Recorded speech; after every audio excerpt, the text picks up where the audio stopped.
Welcome to A Touch of Gray. The Gray Devils welcome Michael Catalino, Duke class 2009 and 2010. Michael received his master's in Science of Global Health in 2010 as a fifth-year graduate student. That same year, Michael and his teammates won Duke's first national championship. In 2011, Michael went to medical school and got married. He has spent his last 8 years wrapping up his training in neurosurgery and is currently at MD Anderson Cancer Center. In his spare time, Michael is a dad to 3 kids. Oh, and did I mention that his 5th grade classmates voted him least likely to succeed in life? Michael, welcome to A Touch of Gray. Let's jump right into the questions. Question 1, why Duke? Why did you choose Duke? Yeah, thanks, Mike. So, when I think back about this question, basically, Duke to me was a place that gave me an opportunity. Coach Pressler saw in me when I was a recruit, I think something that not a lot of other people saw, and he believed in me. And that really meant a lot. And it's something that when I was at Duke really came to fruition. Duke created in me something that I couldn't have been otherwise through that encouragement. And the lacrosse team and the kind of evolution of our character and our success ultimately, my 5th year really also was sort of the epitome of that. And I really believe that Duke is able to inspire in others to be who they don't even realize they can be. And it's a really wonderful opportunity. Yeah, that's fantastic. I appreciate you bringing a little bit of light to the fact that you played for 2 coaches at Duke, Pressler and Danowski. So pretty cool. That group that bridged that gap certainly has interesting stories to share based on having gone through that experience together. So let's pivot to that. Brothers, right?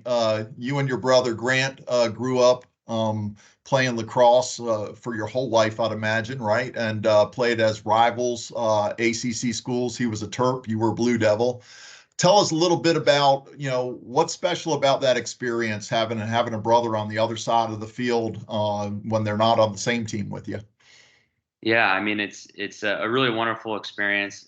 Not only playing against one another, obviously there's a lot of tension at that moment, but just preparing for games and talking to him on the phone. And I remember, just thinking back and seeing the Kavanaugh brothers now and other brothers who are playing in NCAA lacrosse, and knowing that, all those stories that are told about others are things that we experience playing, shooting on goal together, playing in the backyard, getting the backyard all muddy and, shooting in the rain and at night and having lights and floodlights out so we can just keep practicing just together, just us two. And it really, I think the valuable part of it is not necessarily the games or the competition, which I think was a really exciting part. And they actually, I think, ended up beating us more times than we did during my career there. And my brother had an amazing career at Maryland. But it's really being able to go through life together and to have those shared experiences. And, when we talk about brotherhood as teammates, that's sort of a real life brotherhood that Grant and I shared. And, one of the things that we wanted to do when we graduated was to work and give that opportunity to others. So that ultimately ended up, being why we started to Harvest Lacrosse, which is it's an opportunity to give kids in, who are in the youth, an opportunity to be taught and led by really principled coaches who care about education and leadership as well as lacrosse. Yeah, fantastic. I always use the phrase paying it forward to pay it back, right? And that's a lot of what I take away from what it is that you've told me about Harvest Lacrosse, what I've seen when I've looked at the website, and we'll put a link in this video clip so that other guys can take a look at that as well. Let's talk Duke seniors. They have one more huge game together in a Duke uniform as a team. What are the highs and lows of the day and a half leading up to the championship game? And the days that will follow them? Yeah, that's a great question. I think that, when I think about my experiences as in this weekend, we lost, the majority of the time, right? And at the final game, it was the last year when I was a senior that we won. So, there's only a few teams who get to, win their last game, and only a few seniors who get to win their last game. And it can feel like a lot of pressure. I think that it's more challenging to get to the Final Four. I think Coach Krzyzewski put in his book, the Gold Standard, that the Final Four game, the semifinal, is actually the more difficult game because you're not quite there yet. You haven't quite made it to the championship. And so when you win the semifinal game, really it's just about resting and enjoying the experience and knowing that no matter what happens, you're going to be done for that season. And if you're a senior and you're not playing in the PLL or something else, that means you're going to go on and start your job. You're going to get back to normal, your normal life.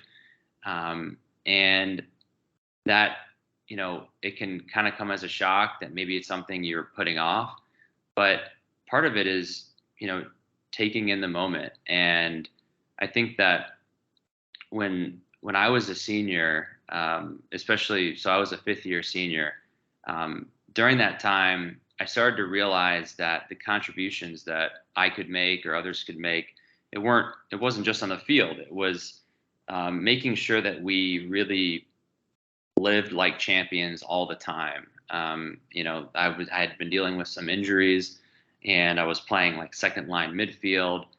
And for the most part, I understood that regardless of where I was in the team, I really could contribute to the overall success of our program. And it really, during that time, during the Final Four, I started talking about living like a champion and eating the right breakfast and making sure that we're getting a good night's sleep, resting our bodies, being focused 100% of the time, and really living like a professional athlete.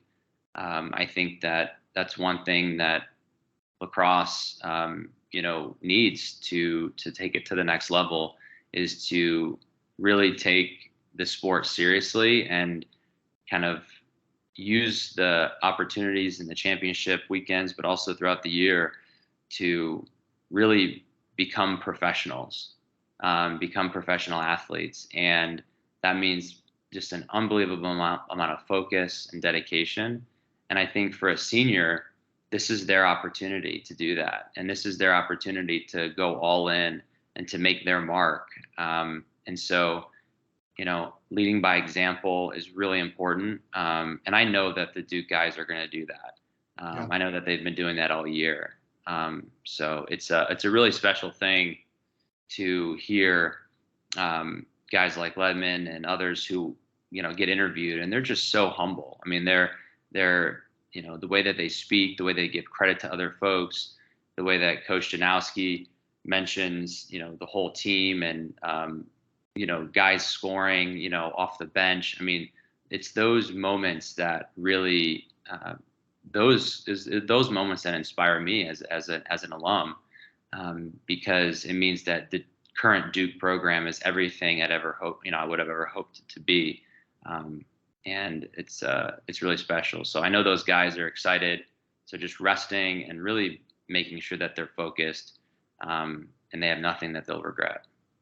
I'm going to throw a bonus question at you because I can't resist this. So Coach Zanowski calls you tonight and says, I need you here, tomorrow evening at 8 p.m. I want to bring you before the team. You and your teammates have been there. You know this. You've got 1 minute. What do you tell the team, and what do you add on at the end to the coaches as a way of, encouraging them, showing gratitude, whatever? What do you say? Yeah, that's a great question. So, all right, I'll think about this one. So I think, so I would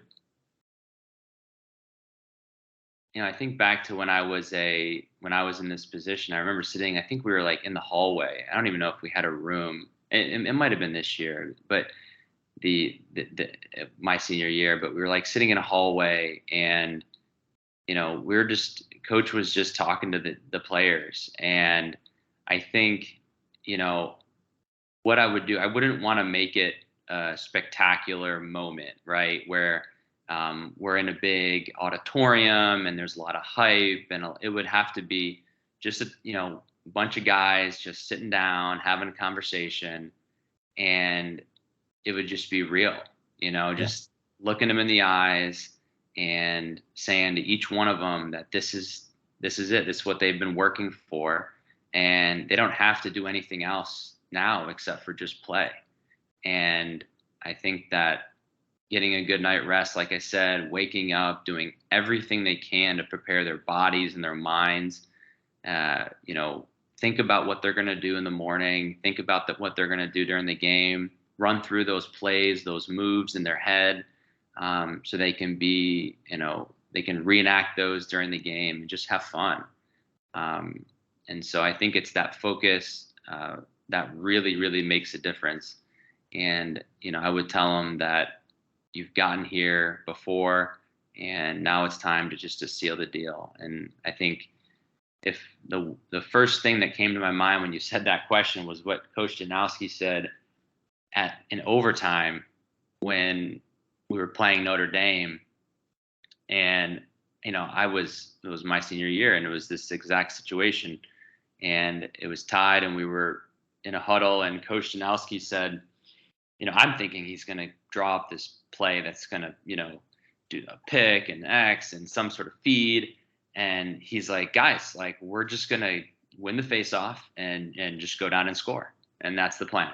And it just was like amazing. And then that's exactly what happened. So I think that it's that spirit, I think, that where Duke thrives. And I know that Coach Janowski probably is having him eating peanut butter and jellies or peanut butter fluffs right now, and for their pregame meal, and talking to them about that. So yeah, I'm excited for him. So. Yeah. Well, Michael, I appreciate you sharing this and answering these questions and allowing me to put you on the spot there at the end. Sure. You are clearly a product of Pressler and Danowski, crossover, their influences, and the stories are great. There was a moment in today's game where the camera just caught the sideline, and Danowski, looking at his son and Ron Caputo, and it was a tense moment in the game, and he just had a grin on his face, Yeah. and he was saying something, and the other one laughed, and that caught my attention because I was like, who's that relaxed in a moment like this, And I think what you just told is what so many people that have had the opportunity to play for Danowski and play in big moments like that, I'm sure, they know it like the back of their hand. So I wish you the best of luck in your future endeavors. I threw that little joke in to begin with, but I'm just so impressed with not just what you did when you were at Duke, but what you've done with what you gained at Duke. So appreciate you coming on and doing this, especially before a big game. And let's go Duke. Awesome. Thanks. Yeah, absolutely. Let's go Duke. Thanks, Mike. I appreciate you having me.